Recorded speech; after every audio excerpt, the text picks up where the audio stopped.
Professor Jayashankar గారు ఎప్పుడు చెప్తా ఉండేవారు, ఎట్టి పనికైనా మట్టి పనికైనా మనోడే ఉండాలి అని. మీరు మొన్న చూసినారు పార్లమెంటులో, లోక్సభలో ఇప్పుడు మనకు సభ్యులు లేరు, మనకు సీట్లు రాలే. 17 సీట్లుంటే ప్రజలు మనకు ఒక్క సీటు కూడా లోక్సభలో ఇయ్యలేదు. మనం ప్రయత్నం చేసినాం కానీ ఇవ్వలేదు.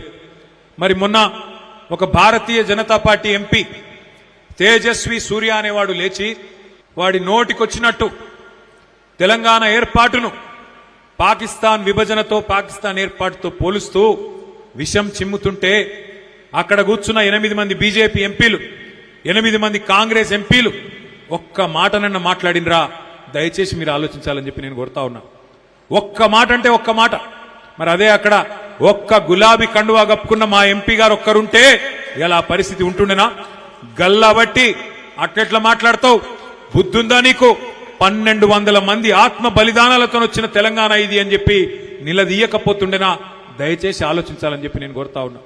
ఇవాళ తెలంగాణకు అన్యాయం జరిగినా, తెలంగాణను అవమానించినా, తెలంగాణను ఇష్టం వచ్చినట్టు మాట్లాడినా అక్కడ మాట్లాడేందుకు ఈ గులాబీ కండువా కప్పుకున్న వాళ్ళు లోక్సభలో లేరు.